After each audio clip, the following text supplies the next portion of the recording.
Hello, welcome back to SureFire Live. Hope you guys are doing well tonight. I am still up in. I'm in the middle of remodeling our downstairs, and so my whole office and everything downstairs is everything is jammed upstairs while they redo everything. So I'm up in a spare bedroom. So welcome. On another note, I don't know how long I'll last tonight. I had a hernia surgery yesterday, and it is super sore. So I will try to make it through.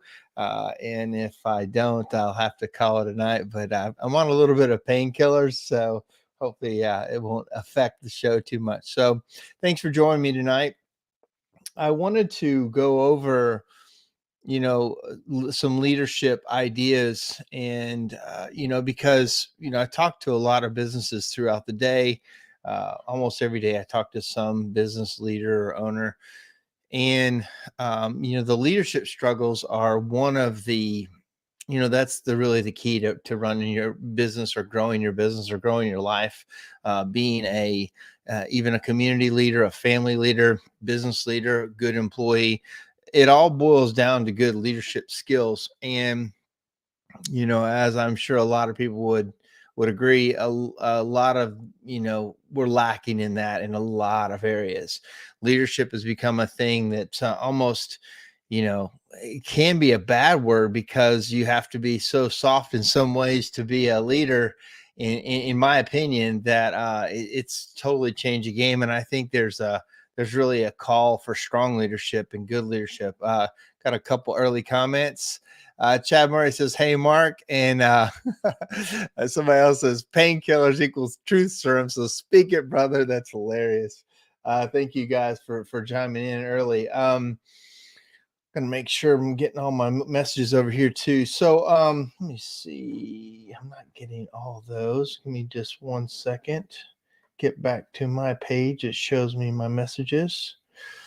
Okay, here we go. So let's hopefully the truth serum doesn't come out too much, but hopefully I'm speaking the truth anyway. So I wanted to I read a funny quote from Steve Jobs, and maybe you've heard it, but he said what was it? He said, it was so good. Oh, he said, if you want to make everyone happy, don't be a leader, sell ice cream.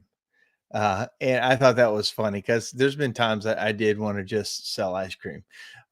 If I wanted to just unplug, sell ice cream someplace on the beach somewhere, and everybody's happy for the most part to get your ice cream. I'm sure somebody samples you to death. When we sold chocolate in malls, it got a little old. All the kids came up for free samples and never bought anything. But selling ice cream, if you don't want to be a leader. So tonight I wanted to talk about. Oh, hey, Alan. It was, I don't know why sometimes it comes across as Facebook users, but that was Chad, and then this is Alan. So I wanted to talk about 5 leadership mistakes that especially new leaders make, but all leaders can make at some point. And I saw this on I can't remember what it was I was watching, but I thought the guy made some really good points about leadership. And I also brought in a quick TikTok video from Jocko Willnick, who I really admire the way he does things. And so he's my guest tonight. So the 5 mistakes are these, and then I'll back into them. They do the work instead of designing the work. They pass blame down, and they take the credit up. They are quick to give answers instead of asking better questions. And I love that one. They measure themselves by the amount of time they spent on something rather than the outcomes, like how long it took you to do something and how long you've been in business.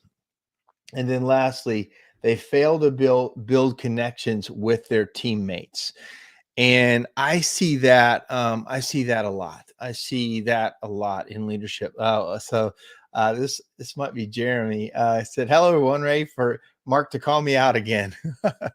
So I think that's Jeremy. So anyway, thanks for joining us. We got a nice little crowd building.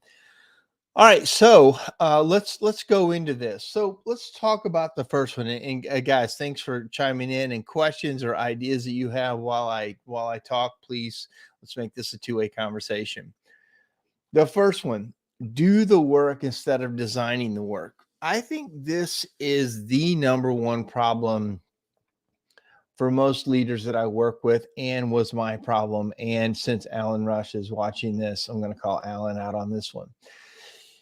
We are so good at being technicians, and we have built our brand and built our thing around I around who we are, that we can't get away from it.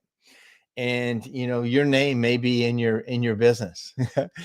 That's not a bad thing, but sometimes it holds you into, that's the only person that can do the business. Joe's Chimney Sweep, Rush Profits.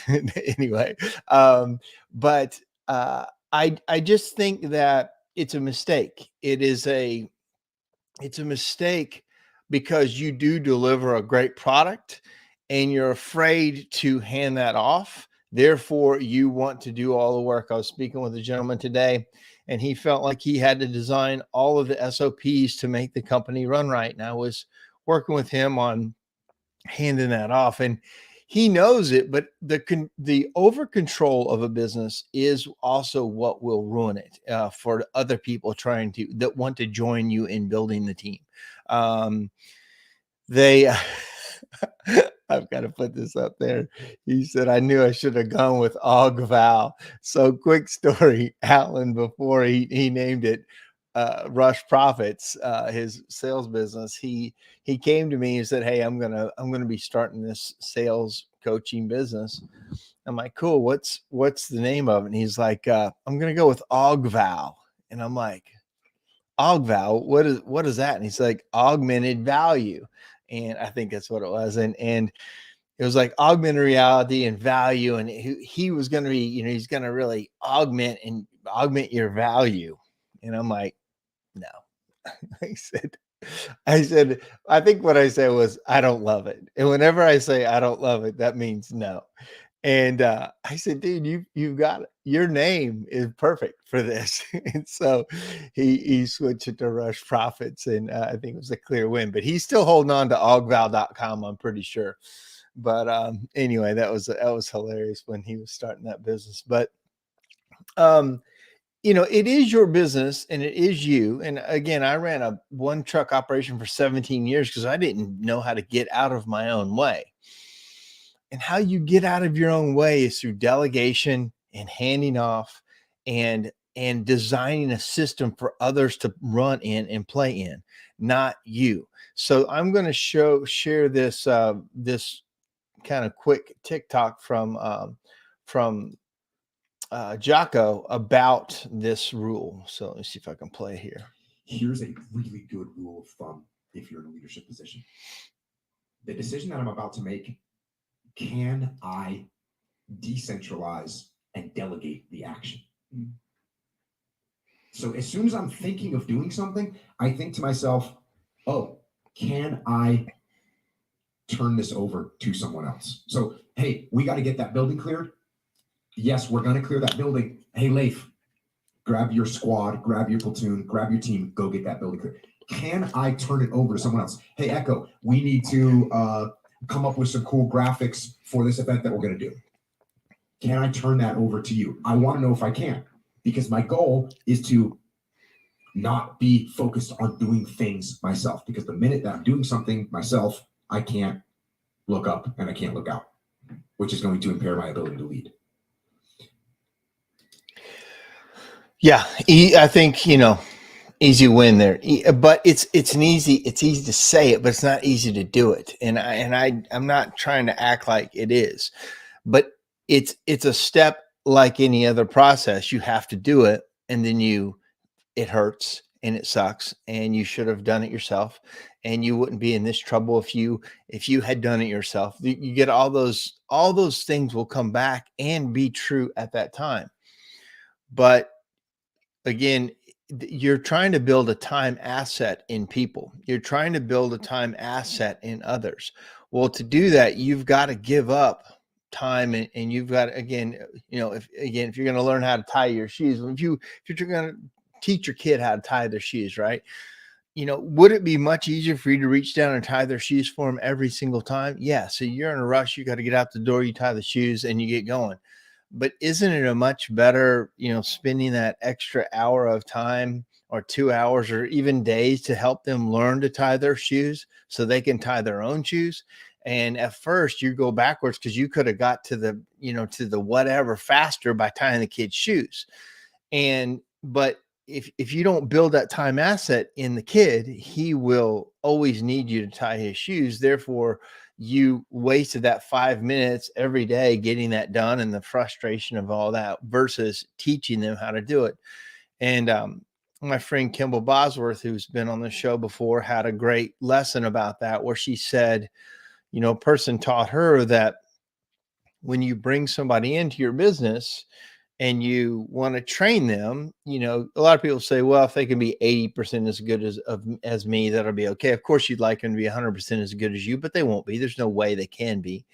And some people are like, well, I want to be, after I train them, they better be close. Well, let's just say they're only 60% as good as you to start with, or 50%. But you get them trained up, and now you got to help them 50% of the time, but they are good 50% of the time. Well, you've got 50% of your time back, right? You've built a time asset where they take care of a lot of the stuff. And then as they get trained, as they become an expert, then they're 60% as good, 70%. And ideally, they become better than you in almost everything you used to do, whether it be accounting, writing the checks, or scheduling, or answering phones, or doing the chimney work, or doing the brick, doing the work.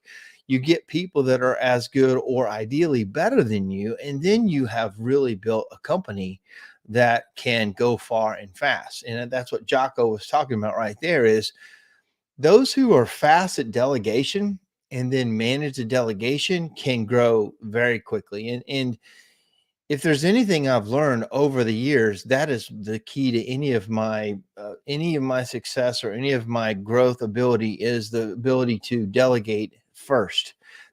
The last person that's actually going to do it is probably me. Now, I will help, I will facilitate, but when it comes to the work, I'm just like, Jocko just said, Leaf, get your squad, go clear that building. That my job is to see the battlefield and help put the assets in place so that we can win. Not, the chef doesn't bust the tables, right? You are the chef. You can't do all of it in a restaurant or any business. If you're the chef, you do your thing, and the other people take the orders and bust the tables and get the food out. But you're the guy in the back making sure it's right. That is the lesson of young leaders. How quickly can you delegate? Now, at first, everybody can't delegate. You don't have the money to delegate. You're like, I'm barely making money now. How can I pay somebody else all this money to do it? That's a faulty thinking. If you think that way, you'll never be able to delegate, because it's always a little bit of a loss. But you have to design the system for people to play in and make that better and better. That's your job. And I was speaking with a guy today that he's designing his system, but it's a mess right now. It's hard. It's difficult to design the system that people play in, because people bang the walls and mess the system up. And you didn't think of all the ways they could screw the damn thing up, but they will. That's just the game you get to play as a leader. I got a couple more things. So what's the guide on let go or keeping someone 50-60% mistakes or go backs or something like drive and effort? I'm not sure I'm reading that right. So what's the guide on? I think what we're saying is, like, what's the give and take part. So yeah, the thing that's going to hit you is exactly that. You're going to keep them on. Now, they have to be improving, right? They can't be 50% and not get any better, but they have to be on. You weren't very good when you started this business either. I've got news for you. Nobody came out of the womb was amazing chimney technician, but you had to learn it. You had to make mistakes. The painful part for you is you have to watch others do stuff you knew better. you know that you shouldn't do that, and they did it. You're like, why would you think that that was okay? That is the really difficult part as a leader, and you're probably an expert technician. Therefore, watching somebody else not be an expert technician and cost you money and time and your name and all that is very hard to watch. But you have to do it. You will not get away from it unless you decide to do it. So yes, mistakes. I mean, you're going to have mistakes. We have to go back and fix stuff, go backs and redos and I'm sorry's. And, I had one today. A customer called and said, "Hey, I don't want this technician back at my house." Well, the technician is a senior tech. I talked to him. He said, he gets out there. He said, "I wrote it all in the bid. The guy didn't want to do part of it. The chimney's still leaking because the flashing is really the thing. We did all the other work." And the way my technician was telling the customer, he felt my guy had a chip on his shoulder. My guy didn't want to be there. And maybe all those things are true. Maybe we did tell him. We did tell him because it was in our contract and he decided not to do part of it. But also my guy may have not had the best day. And so for me, I'm saying, I'm sorry. Hey, let me get another crew out there. Thanks for giving us a chance to make this right. Let's just see what it is. And if it is the flashing, we're gonna have to give you another, or go back on that proposal and do the flashing, because the flashing did look good, but you know how it is. Sometimes flashing looks great and it is the problem. And everything else was wrecked on the chimney. So we fixed everything else first, and he didn't want to spend the money on the flashing. Now we got to spend the money on the flashing. But I fight these battles all the time. And a lot of times my technicians are right, but sometimes my technicians are really wrong. And I've got to go, why would you do that? Why, it's that battle. But I will fight that battle all day long versus me at 55 getting back in the field and doing all the work. Can I do the work? Of course I can do the work. But that will absolutely hurt everybody in the company if I jumped into doing that kind of work, and they know it. Got a couple other, thank you for all these comments.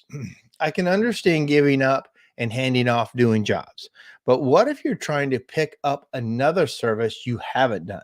Should the owner be the teacher or send text to train or someone else because the owner has never done the service before? Excellent, excellent question. So there's two ways to look at this. I think you knowing a base level on anything you're going to do as a business is good. I think it is good. So when we wanted to get into the chocolate business, I went to chocolate school. I learned the whole thing. And when we started the chocolate business, I was the guy making all the chocolate. Although I had a lot of other stuff to do, I had to develop our recipes, our whole thing. And I knew I was going to hand it off to somebody that's as good or better than me. It was easy to be better than me, but we hired high-level pastry chefs, and they still make our product the way I designed it, but they've improved on it, made it better than anything that I did. But I'm also in powder coating, and I'm never going to learn. I do know a little bit about powder coating, but I'm not going to learn any of that stuff. We have classes at my powder coating business once a month. This vendor comes in, he sells his product, uses my facility to train people, and I get a deal on my consumables through him at cost. So we have a trade-off.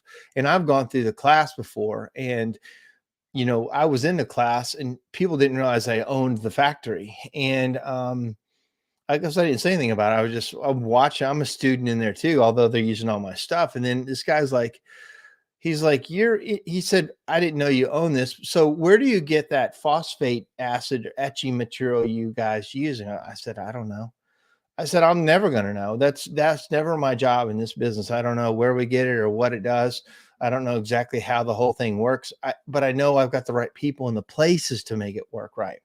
So we're in HVAC. I know this much about HVAC. What I want to know about HVAC is the business part, not the technical part. I don't have time to learn and be an expert technician. There's other guys that have time, and I put managers and people in place and build off of them for the time they're there. We build a system around them, and if they move on to do something else, great, but we got the system built, and then we keep moving on. So it depends on where you are in the game. But as I learn new businesses, or as I'm trying to go fast, the fastest way is not for me to learn and teach. The fastest way is to set up a game for them to learn and me to get all the information and build a system. So again, it goes back to the initial thing. They do the work instead of designing the work. So to answer your question, to go back to this first thing, you should design the work, not do the work if you're trying to go fast. Now there's a whole nother side of us that loves to do the work, and I get that. I love to do mason work. I really do. As long as somebody's bringing me the brick and the mud and setting up the scaffold, I like laying the brick and building stuff. I love it. I like sweeping. I didn't like sweeping chimneys. I liked helping people and being the expert and having an answer and saying, "Hey, this is what you need to do to be safe or be right," or put this new thing in and it looks fantastic. And I liked that part of the work, but at the same time, I couldn't do it forever. And two, the business would never grow if I stayed in that mindset. And so most of the time, it is your mindset. Um, Next question. And there's no manager as a middleman between techs and owners. So again, that's a small company that you do need managers over every division. Even if there's only one guy, I would make one each guy in each division. Let's say you had gas, tech, and repair. Even though there's say only 3 trucks, each of those guys is the lead. And then as you build, more repair trucks, that one guy is the lead. Maybe not the manager. Manager is different, but a lead. So people go to him first. He's kind of the organizer to take some weight off of you. So, um, and so yeah, it's hard at first. Everybody, when you're small, everybody has to wear a lot of hats, and it's very chaotic. It starts to change as believe it or not, this business gets easier the bigger it gets. And that's hard to think of when you're 3, 5, probably under 10 trucks. But once you pass through that, this whole thing gets a lot easier. Chad Murray says delegation only works if the systems are working. So, so that is true. I mean, it depends on depends on how you delegate into what system. So if they can help you build the system and you delegate them into a system that's not built yet and they can help you build it. I mean, that's what Jeremy, my HVAC guy, does. He's helped me building that HVAC side. Wes, who's in powder coating, is building all those systems. We didn't have anything, but I delegated into him to build them. And then same with the chocolate company, Christy, who's our pastry chef there. She's developed these systems inside of that, and it gives them real pride. But to your point, it says, we lost. I think it says we lost Marty. Delegation. Okay, here it is. It's all together. We lost a few good sales guys in September, and holy moly, did we trust in the systems. We are setting records, and my guys delegating through our systems has made us keep going. And thank you for putting all that together, Chad. I agree with that. And Chad is a big systems guy, right? He's always believed in building his business off systems. And then he's also quick to change a system if it's not working or it kind of runs out of steam. And I agree with that, Chad, that you build a system and then your system gets maxed and then you have to tweak the system or rebuild it. But that's a great point. And that goes back to, what was said at the beginning. You got to design the system. And everybody's like, I'm so busy, I don't have time to design it. Well, that will always be your excuse. It doesn't ever get easier if you don't design the system for people to play in and people to take off in. It will not change. It will not change unless you change it. Good stuff. Thanks for all the comments. Let me make sure I'm not missing anything else. Let's see here. Live chat. I think I'm good here. All right. So let me get this back up here. Why is it doing this? Okay. All right. So next step was new leaders, young leaders, they pass the blame down and they take the credit up. And I think in the chimney business, I don't see that much. I see a lot of people that are eager to, to share the team. I see, especially on Facebook, I see a lot of people that are proud of their teams and they're bragging on their teams. And I think that's good about our industry. We, as an industry in general, are like that. Not everybody is, but I think, I think when you have to, you're the anointed one, right? If you're the owner, you're the one that has to, you're the one in the position to make the rules and change the rules. And sometimes you do have to take credit. Hey, if I hadn't done this business wouldn't be where it was. In 2008, when I crashed my business, and I went back to working by myself, it is a point that I feel that if I hadn't gotten rid of everybody at the time and started over, that we wouldn't be where we are now. I could never have built the business we have now if I kept all those team players on, if I kept all those crappy systems I had in place, and if I hadn't changed my leadership style. I wouldn't be on this, we wouldn't be having this conversation, because I was doing it all pretty much wrong. And there's guys that feel like they're doing it all wrong. It's easier for me to look backwards and go, oh yeah, these are the key things I did and it worked. In the battle of it, if you listen to the podcast today I had with Tim Reed, you can't see forward through the fog. You're making guesses and you think they're the right decisions, but you're lucky if half of them are the right decisions. But you got to move through them, and you got to move through them quickly. So to the point, I think we're pretty good at making sure that, we take responsibility for the crappy stuff. If it's a win, it's a team win. If it's a loss, it's my fault, right?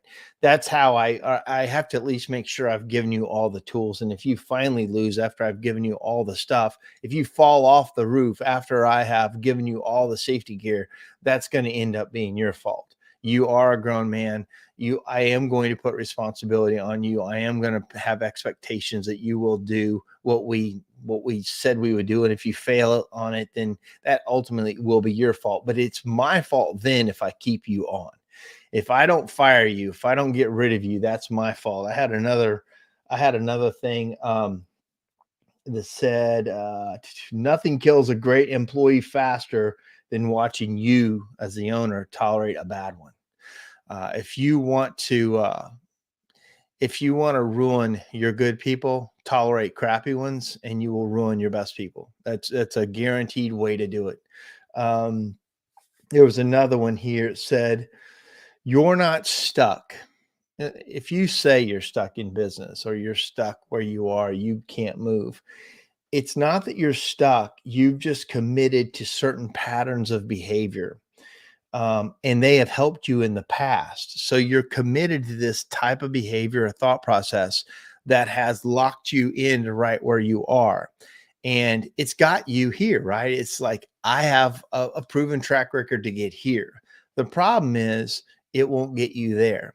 And so if you feel like you're stuck and you can't change, you've got something that you think, a pattern in your thought process that is locking you in to right where you are, Alan. But other than that, you have to break that, and you have to be willing to risk it if you want something different. Now, if you don't want anything different, keep doing what you're doing. Check the box. You have found the ticket to ride and ride it. But if you want something different, I promise you, it's in here. It's how you think about things. Yeah, this is funny. This is a Tim Reed. I loved when he said this. He said, you find out who's skinny. So we were talking about how when the economy is really good, everybody's a brilliant business person. Everybody's ideas work. Phone's ringing off the hook. I got more work than I can handle. We're charging more than ever. Raise prices. Everything is great. And believe me, that it's true. But it also, that rising tide that made you go up so much wasn't all to your doing. You just happened to be in business, which is good, but you were riding a wave. Well, what he talked about, when the tide goes back out, when it gets slim again, he said, you find out who was skinny dipping, who really didn't have good systems, who really didn't have good leadership, who really didn't have their pricing or know their numbers or have good systems. And when that goes out, all of a sudden, you're like, oh God, what am I going to do now? And that's because you don't have total control over that either. I think what's coming is going to be pretty bad. I mean, I really have said that for a while, and a lot of indicators. I hope I'm wrong, but it's going to be how fast you can move, how fast you can train, trade, move up, move down, like how fast you're willing, hanging on, hoping things are going to get better when things are going bad, will run you right in the ground. And that's what happened to me in 2008. I kept thinking, well, we're not making any sales, we're not making much money, but I'm sure it's going to get better. And I stopped paying myself, and I stopped paying a lot of my bills. I always pay my employees, but I got behind on my rent. I got behind on my marketing. I started not being able to pay anything. And finally there came a day that I was not going to be able to pay my employees. And I went to him and said, "Hey guys, I've messed this up. I just, so many things went wrong, and I did not make fast enough moves, and I'm sorry, but I'm going to have to close it down and just go back and try to rebuild this thing. And if I can rebuild it, I'll bring you guys back." Well, that was 17 employees, and I only brought back 5, and because 12 of them were not good to bring back, so we brought back the keys that were good, and we built the company up from then. And again, that's, gosh, 14 years ago, but man, it feels like yesterday when the pain was happening. And it feels like it's a little bit of that time now, but we're moving fast. We're making changes. We're moving stuff up and down, in and out, and making sure that we are very active. And nobody likes it. Doesn't feel good, but man, you've got to move. When stuff's changing, you better change quick. You better change as fast as it's changing. All right. So the next one was quick to give answers instead of asking better questions. I love this one too, because when I watch a young leader, especially even in my business, and I watch people come to them and say, "Hey, how would you fix this? How would you do this? How do I do this or that?" They give them the answer. And that's exactly what you should not do. You should not give them the answer, especially as a leader. When they call you and they say, "Joe, how do I fix this thing? I'm in this problem. What do I do?" And you go, "Well, you do this and you do this, and well, you shouldn't have done that, but then you should do this and this, and make sure you do that." That's exactly the wrong way to handle the situation, because then they'll always call you. They call you, they call you. And then if they mess up and they didn't call you, you're like, "Why didn't you call me on that? I can't believe you didn't call me." Well, you're training them to have to depend on you because they don't want to make a mistake. And you're training them that calling you is the right answer. Imagine you have 20 trucks and everybody's calling you. You can't get anything done. If you've trained them to do that, they will do that, especially if you get mad at them when they don't. So your answer when they ask you how to do something is, "Tell me more. Tell me more about this." Okay. And then your next question should be, "What do you think we should do?" That you should always ask that first. Okay. Why do you think we should do that? In general, if it's overall at the right angle, say, "Perfect. Let's do that." If they're way off track, you got to ask more questions. "Why would you think that? Tell me. I don't understand why you think that." And then you got to help them think. But after about the third or fourth call, if they're thinking wrong, you probably need to pull them out of that position or get more training or do something. But you should always ask a lot of questions as a leader. Whenever I see a leader that's not a strong leader, they give quick answers, and they are the guru, they are the teacher, they are the source, they are the fireman. When people come to them, they immediately have all the answers. And because sometimes it becomes who they are, like that's where they get their self pride. Your best leaders don't, they ask questions. They ask a lot of questions. In fact, sometimes you ask so many questions you don't have to give an answer. They've answered it themselves. So ask questions. Don't give answers as a leader. And ask why, when, how, what do you think? What would you do? That's how to become a good leader. It sounds crazy. Eventually you may have to give the answer, and they know you've got the answer, but that's not the deal for you to brag on how great you are. It's to get them to come up to your level and think like you do. That's the key to good leadership. These pain medicines are feeling pretty good. I feel pretty solid. I'm not slurring my speech. Pretty, stomach's not hurting. So, okay. Next, let's see. I had another note. I'll go on through these and I'll go back to my notes. Number 4, they measure themselves by the amount of time they spent on something rather than the outcomes. And how I read this was, how long you worry about how long something took you to do and versus the outcome of it. And I was, for instance, like they call it, I can't think of the name of it, but it's like chasing, putting good money after bad money, and you've put a bunch of time into this person, and and you're not really focused on the outcome of the person because they've been with you so long. and you're not really focused on how bad the, something is that you're doing, because you've done it so long, you keep investing in it, or you don't want to cut the loss. This really happens in people. I've spent a lot of time with this technician. He's been with me. There it is, the sunk cost fallacy. That's it. Yep, sunk cost fallacy. You've sunk cost into something, therefore you think you need to keep it. And I was speaking with a guy one time that he was so busy. He was like 6 weeks out, tons of work. Yet he had a big home show that was going to take him, I think it was like a 2 week long home show, but he was already super busy, but he already put the deposit down. I'm like, well, let's do the numbers. And he goes, yeah, but I've already spent this money on this home show. I'm like, yeah, but you're already so busy. If you get one job, you can't book them for 2 months and the season's over. But his mind was, I've already spent the money, I got to do it. I'm like, I wouldn't do it. I would keep working. You don't need this. Usually you have advertising things because you need more work coming in. But that's what it is, the sunk cost fallacy. And that comes from a book called Loser Think by Scott Adams. Loser Think is he's the guy who had the cartoon Dilbert. Very good book. I think it teaches you how to look strategically and critically about how you think about things. And I got a lot out of that. And one of them was the fallacy of sunk cost.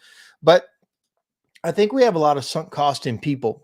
And that's the hardest one, right? Because if you're a caring person, it pulls on your heartstrings, and you want to be there for people. But I can tell you that everybody can't do everything. And your job as a leader is to recognize that and move people around to where they are strong and where they are happy, where they're the happiest, or move them out of the company. They can't, and the faster you move, a lot of times you have a lot of turnover. Now, sometimes for years, I didn't have hardly any turnover. And then all of a sudden we have a big rush of turnover and then no turnover. And right now, it's kind of, there's a little more turnover than normal, but a lot of them are just natural things that are happening. I've got a lot of people that have been with me, 15, 16, between 10 and 15 years. I got a lot of people that there. And so life happens and stuff happens. But anyway, if the people can't move with you, you got to find a place for them or move them out, help them be successful somewhere else. It's not bad. It's not rude. It's actually good leadership. You can't also hold on to somebody bad because they've been with you a long time. That will ruin everybody else. So understand that's a real struggle for a lot of leaders. It was for me, at least. And then the last one was they failed to build connections with their peers. As the company grows and gets bigger, it's harder to build connections all the way down. But I would recommend the way I do it, and I'm not by any means perfect at it. And I always feel like I could have better, deeper connections with my people.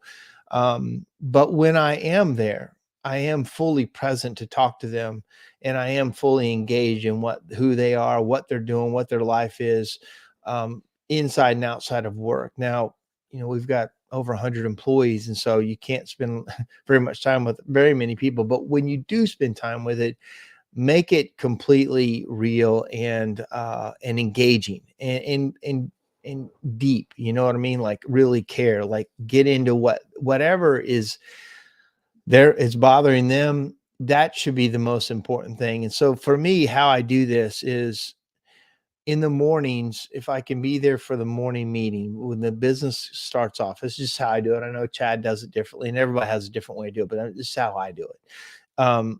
I try to be there in the mornings when the show is getting launched, when we're getting going.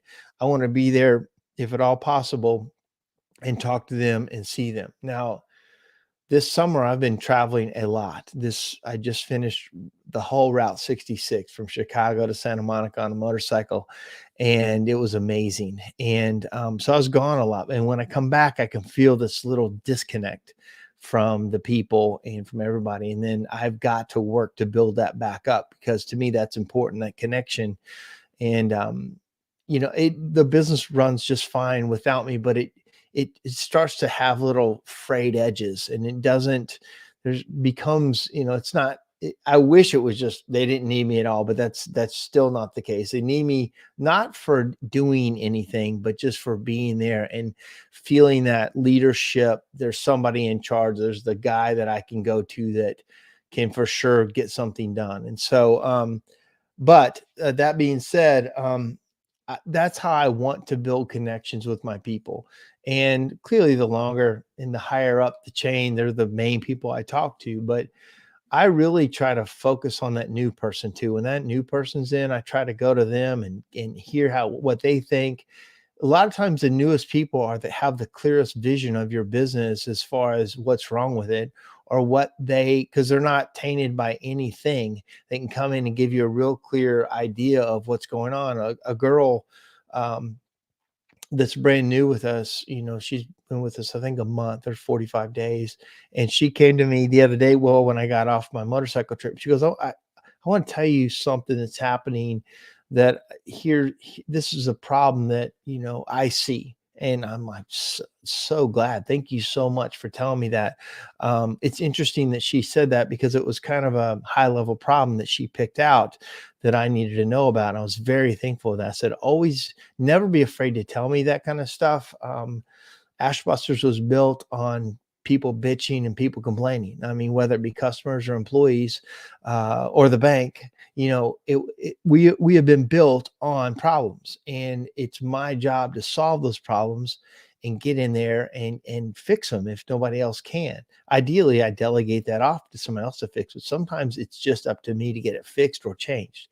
And so that's my job as CEO of the business of these businesses, is to fix the things other people can't fix, and for me to recognize when somebody else should be fixing it.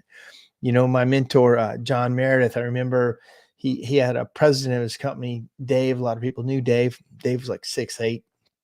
But one thing John taught me was, as leadership, when there was a problem in the company and John would find out about it, he'd go to Dave and he'd put his hand on his shoulder like this. He's like, "Dave, man, I hear we got this problem. What are you going to do about it?"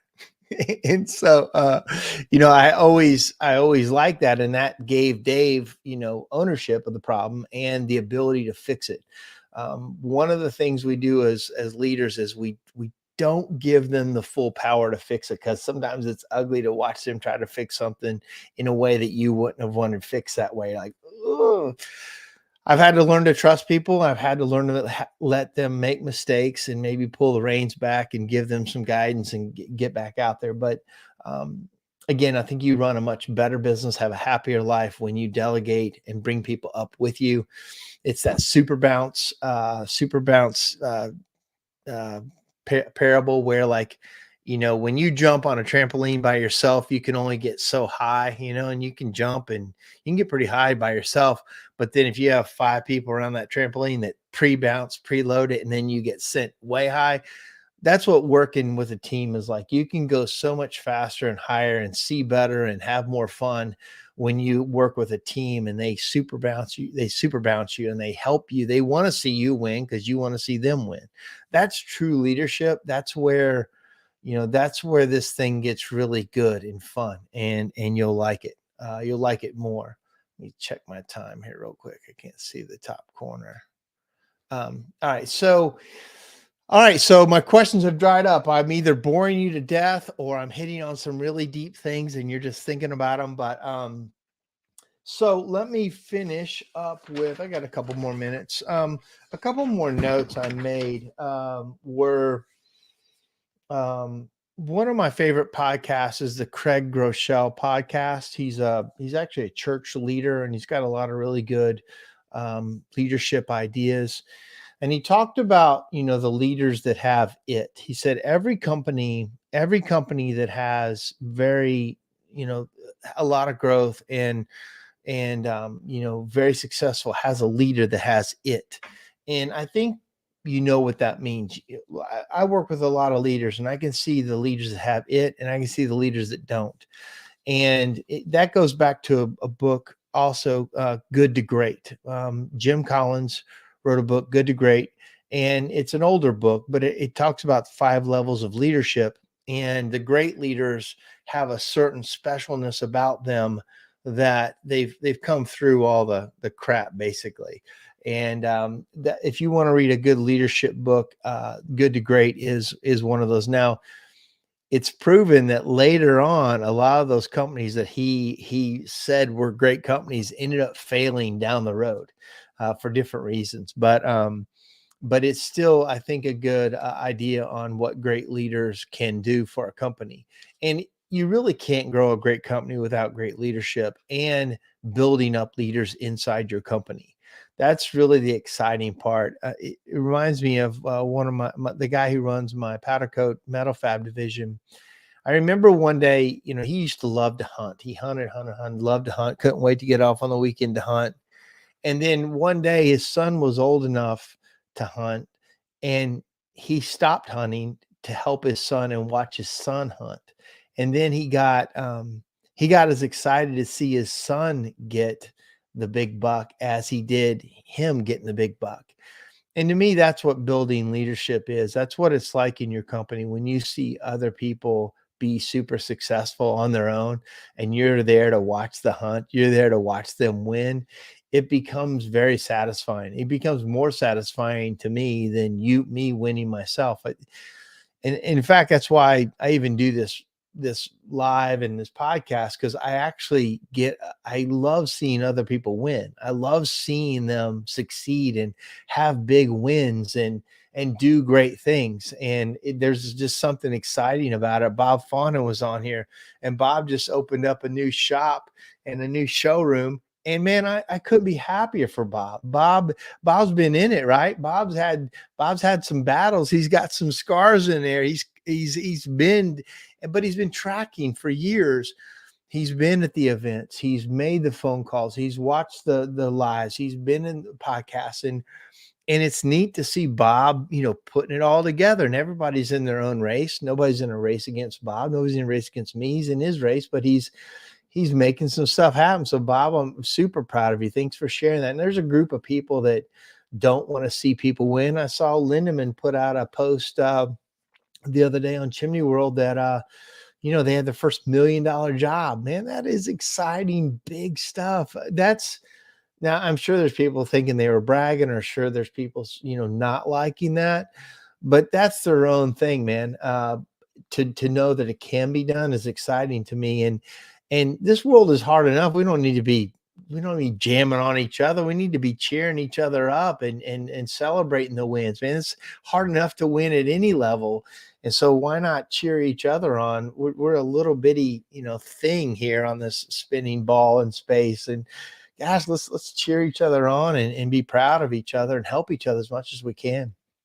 Last couple things. I really like this, this thought that it's impossible to learn which you think you already know. Ego prevents you from learning. Those people out there that already know it all. And when you talk to them, they already know it all, and you're not going to teach them anything. And that is, it also comes out in statements too. When you make definitive statements, it's kind of like the end of learning when we have to make definitive statements, especially when it comes to safety or recommendations. I get that, but there's some people that already kind of know it all and you can't really talk to them. They never ask you questions. I always watch how people interact with me. And if they're never asking questions of me, they're not interested. They don't really care. So I'm always asking questions of people because I naturally want to do that, but it also tells you a lot about the person. It kind of goes back to, how to win friends and influence people. How you really talk to people is you ask them questions about themselves and learn something about them and truly become engaged in what they have to say. And ideally it goes back and forth, but there's people who never ask you a question. They don't really care what you have to say. They're not worried about anything you have to say. They just want to talk. So in this, it says, learning comes from a place of humility. Certainty statements are the antithesis of knowledge. Questions and openness are the ways to wisdom. And I think that's a Marcus Aurelius quote. quote. But I think that is, again, goes back to leadership, and what young leaders do versus what older leaders do is asking questions and having true, genuine willingness to learn and humility. Even when you're the expert and you've done this for 35 years, like I have, I'm always interested in what my younger guys have to say about how they think things should be done. Now, clearly, if it's wrong, I'm going to go, well, no, we're going to do it this way. But if they have good ideas, that's how we grow and get better. This is a perfect quote right here. When I was 20, I knew everything. Yeah, I'm 55 and I feel like I know less and less all the time. When the further you get into stuff, the less you really know. There's depths. I just rode Route 66. Well, I have this much knowledge of Route 66, and I went to like 7 museums, but there's guys who know everything about that route. There's whole communities and associations and people that is their jam. So you know, I'm just always, to me, the more I read, the more confidence I have that I can handle problems. The more I read, listen, and make my brain open for ideas. Even ideas I think I don't want to learn, I'm going to learn them. Even ideas I don't really, music, and as soon as you start saying all the old music was the best, you're kind of doomed. When you're saying all the old movies were the best, or it was better back in the 80s, you're doomed. And I'm not saying it wasn't, but you have to engage with what is today, the technology of today, the whatever is hot today. Stay relevant. As a leader, you must be on top of all those things to stay relevant. The day you become irrelevant, people don't need to call you or talk to you or ask your opinion. You've kind of checked the box and you're kind of done. For me, how I want to be is to stay relevant, to stay on top of stuff, to give wisdom with excitement, to give, the knowledge of the past with the excitement of the new. Like, be excited. I mean, yes, there's all kinds of crap going on, but I can tell you, when I rode Route 66 and going through those museums, there's always been crap. And in fact, it was a lot worse back then, with drafts and wars and millions of people getting killed and all the crap of the past. We're making up crap now. We're just making up stuff now to be pissed about. We've got it the best we've ever had it. And we're the healthiest. Well, we've lived the longest, I should say. We're the safest. Like, all the things are better. Like, everybody's talking about these natural disasters. There's fewer people dying of natural disasters than ever before. But we have to make up stuff to be mad about. The key to this whole game is to, put that stuff in your rear view, not let it get into your day. Be thankful for all the things we've got, all the opportunities we have. Even the struggles we have are actually good for us. I was listening to this lady talk the other day, and she's like, we need to manufacture struggles to actually be happy. And it kind of came out like this. She said, well, if you eat one Krispy Kreme donut, that tastes pretty good. And so, you've given yourself pleasure and you like it. Well, you eat a second one and it's good, but not as good. You eat about the 6th one, and that thing that gave you pleasure is actually now hurting you and you don't feel good. So in her thing is, because after you had pleasure, you have a dopamine drop. So you can't keep giving yourself that. What you need to do is have struggles, create new things in your business that are kind of hard, and win. When you win, you feel confident and you go into the next thing. So as much as I've been traveling this year, I need that struggle. I need that thing to get in there with, and that business gives me that real pain in the ass that gives you that feeling of completion and, some type of success, whatever that means to you. I have another Facebook. It says, as a professional sales trainer, I still read a new sales book every month. This is Alan. Once you've got it figured out is the minute you start dying. Maybe one day I'll start reading delegation books. So yeah, Alan, a lot of us especially people on here, right here, you guys listening, you guys are staying hungry. You guys are in there. And for us, it's to reach out to those people who who haven't learned this method of going fast, which is by watching others and just copying. I was talking to a gentleman today and he's like, I'm not trying to reinvent nothing. I'm trying to watch all you guys that are in front of me and pick up nuggets from each one of you and put it in my thing and trying to run fast. And he's doing an amazing job. But what nobody can help you with is the struggle and the pain when you build it. That you have to go through that yourself. That is the barrier to entry. You have to learn it, go through it, have the pain, have the problems to have the reward on the other end.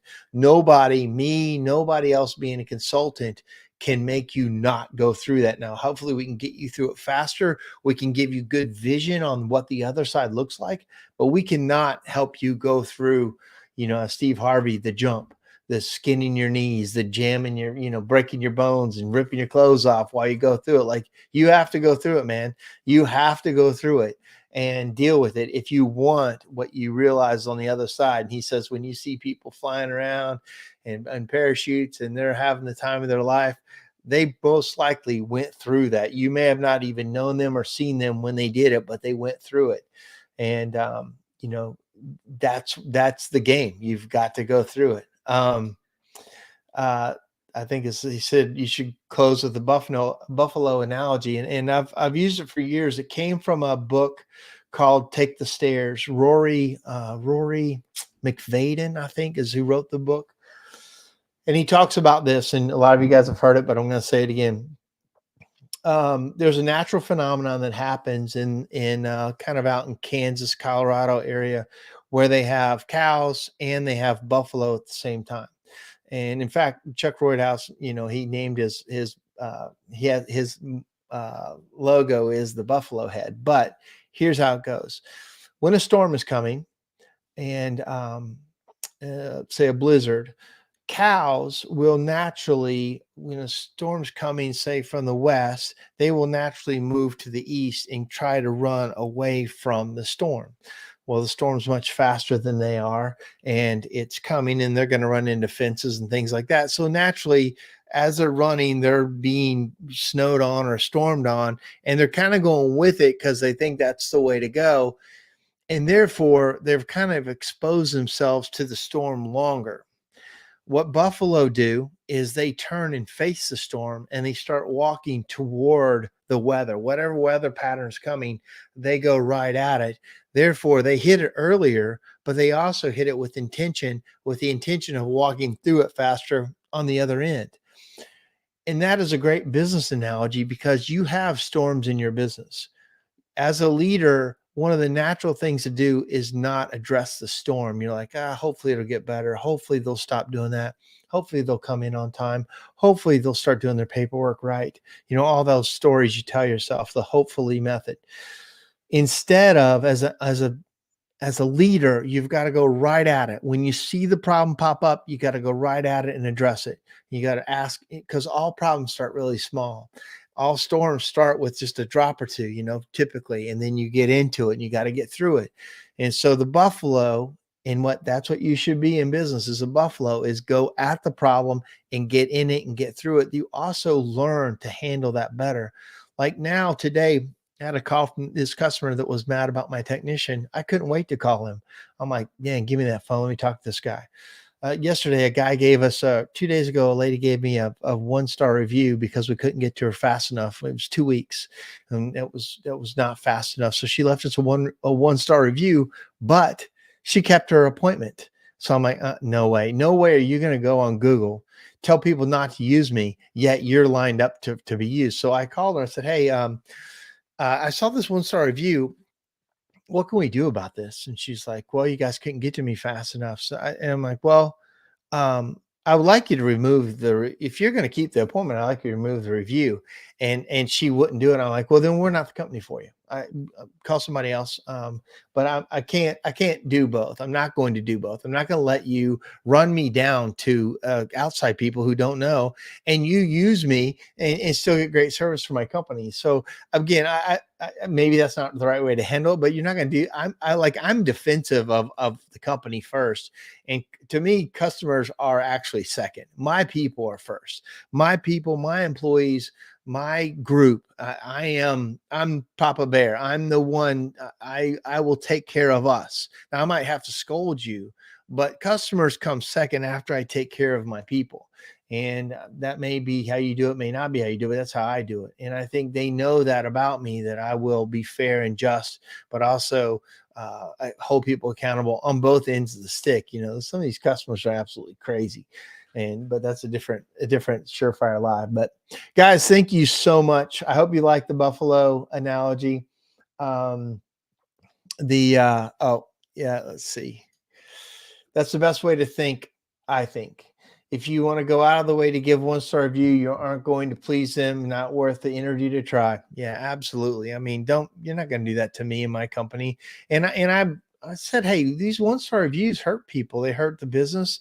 They hurt my employees, and we didn't do anything wrong. You called at the middle of October wanting gas log service, and you want it this week. And I'm like, again, I'm trying as fast as I can, and 2 weeks isn't too bad this time of year, but you're not going to give a 1-star review and keep your appointment with me. Another one says employees are the internal customers, always come first. Absolutely. Yeah, I agree with that. Well, guys, thanks for bearing it out with me tonight. I should be back. I'm back in town for a while. No big trips planned after the first year. We are going to go out to Vegas in a couple weeks for the SEMA show, since the powder coating business, we're in the automotive finishes business, and so we got invited to go out there for a big show. And I got to tell you, powder coating, we signed a really big contract with a major billion-dollar player to do assembly line powder coating for them, and it's a step into a very big world that I'm excited about, but I know nothing about. So I'll keep you informed of that as well. But man, the opportunities are everywhere. Man, get out there, keep your eyes open, be ready to act on them. If you're in this business, the opportunities are absolutely endless if you want them to be that way. So, all right, guys, thanks for hanging out with me tonight, and we'll talk to you soon.